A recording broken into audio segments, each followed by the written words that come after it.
On the morning of September 11, 2001, 19 men armed with box cutters, directed by a man on dialysis in a cave fortress halfway around the world using a satellite phone and a laptop, directed the most sophisticated penetration of the most heavily defended airspace in the world, overpowering the passengers and the military combat-trained pilots on 4 commercial aircraft before flying those planes wildly off course for over an hour without being molested by a single fighter interceptor. These 19 hijackers, devout religious fundamentalists who like to drink alcohol, snort cocaine, and live with pink-haired strippers, managed to knock down 3 buildings with 2 planes in New York, while in Washington a pilot who couldn't handle a single-engine Cessna was able to fly a 757 in an 8,000-foot descending 270-degree corkscrew turn to come exactly level with the ground, hitting the Pentagon in the budget analyst office where DoD staffers were working on the mystery of the $2.3 trillion that Defense Secretary Donald Rumsfeld had announced missing from the Pentagon's coffers in a press conference the day before, on September 10th, 2001. Luckily, the news anchors knew who did it within minutes. Osama bin Laden. The pundits knew within hours. Osama bin Laden. The administration knew within the day. Terrorists who committed these acts and those who harbored them. And the evidence literally fell into the FBI's lap. That a hijacker's passport was found blocks from the World Trade Center crash site, if you can believe that. But for some reason, a bunch of crazy conspiracy theorists demanded an investigation into the greatest attack on American soil in history. That investigation was delayed, underfunded, set up to fail, a conflict of interest, and a cover-up from start to finish. It was based on testimony extracted through torture, the records of which were destroyed. It failed to mention the existence of WTC-7, Able Danger, P-TECH, Sibel Edmonds, OBL and the CIA, and the drills of hijacked aircraft being flown into buildings that were being simulated at the precise same time that those events were actually happening. It was lied to by the Pentagon, the CIA, the Bush administration, and as for Bush and Cheney, well, no one knows what they told it because they testified in secret, off the record, not under oath, and behind closed doors.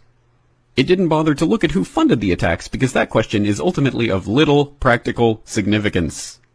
Still, the 9/11 Commission did brilliantly, answering all of the questions the public had, except most of the victims' family members' questions, and pinned blame on all the people responsible, although no one so much as lost their job, determining the attacks were failure of imagination. Because nobody in our government, at least, and I don't think the prior government that could envision flying airplanes into buildings.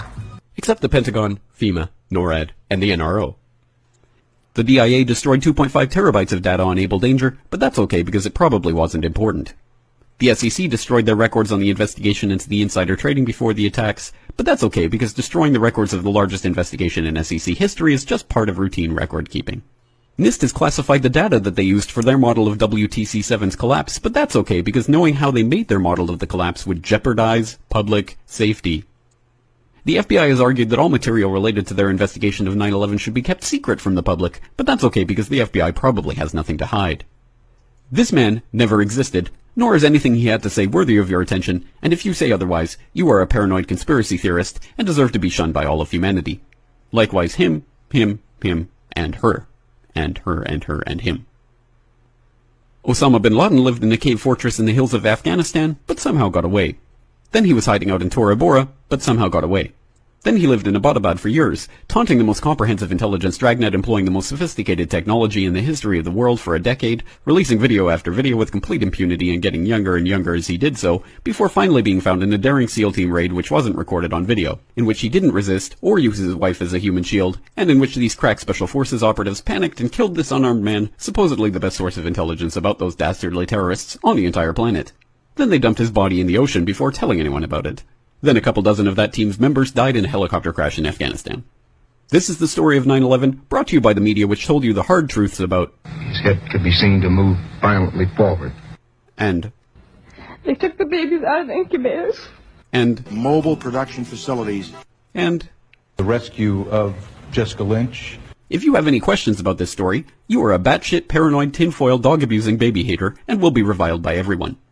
If you love your country and or freedom, happiness, rainbows, rock and roll, puppy dogs, apple pie, and your grandma, you will never ever express doubts about any part of this story to anyone. Ever.